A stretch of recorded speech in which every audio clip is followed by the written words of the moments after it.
Hello, my name is Isabella Triolo and I am a student of the International School of Azerbaijan.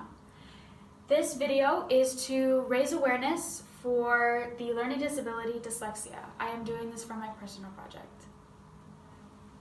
So firstly, we're going to start off with what is dyslexia. So dyslexia is a specific type of learning disability that is caused by the nerves in the body, or mostly the nerves in the brain.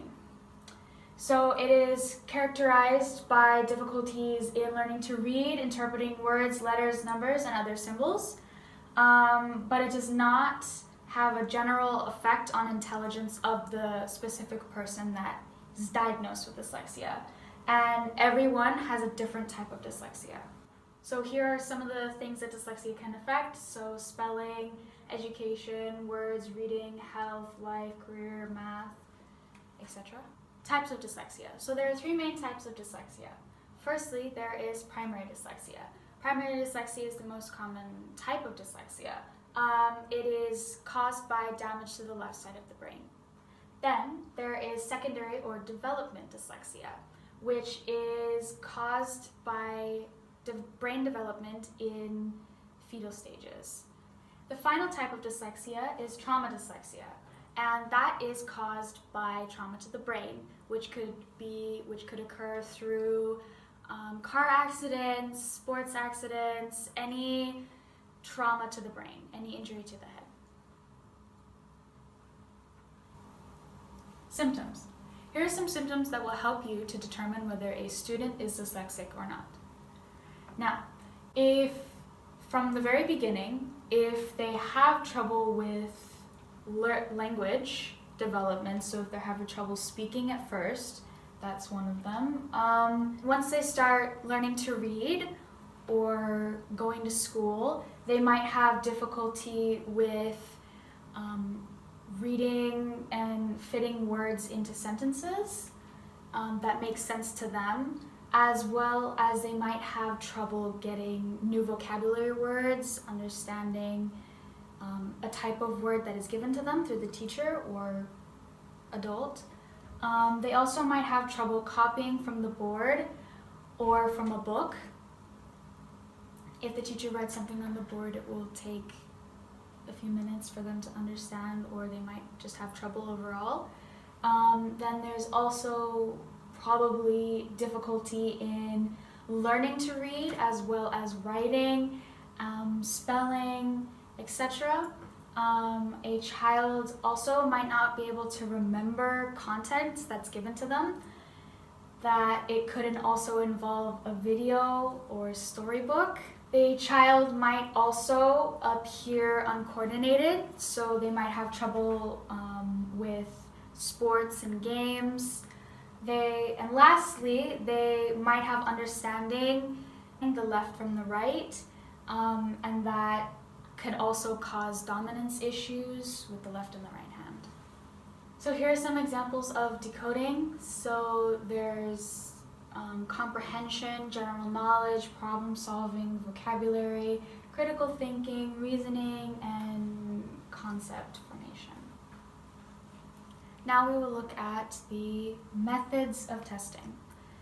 So there are many methods that you can test to get a broad idea of what type of dyslexia the student has. So there are online tests. All of these websites are free online tests that you can search up through Google. You can also get printed tests, but these tests only give you a broad idea of what type of dyslexia the student has. The student will have to get a proper diagnosis from a doctor to determine. Ways to help. So firstly, you want to determine what type of dyslexia the student has. You can use the online tests that were given earlier. Then you want to talk to the student about what has helped them in their learning in the past, as well as what methods work best for them during and after class. Here are some options that can help the student during class or after class as well. So firstly, one of the options that you can do is, once an activity is given to the class, you can sit down with a dyslexic student and help them go through the activity slowly so that they get a full understanding. Another option is you can give the student their own activity in the same subject of learning, but that reflects their best method determined above. Another option is, after school, you and the student that has dyslexia can go over what they didn't understand during that class in that particular day. Another option is you can offer resources to the student, which I can also provide in the next slide. So here are some online sources that the students can use. These websites are almost like Google. They help the student that has dyslexia to get a fuller understanding of the topics, and there's multiple websites. These are just a few. There's multiple websites online as well. Learning support.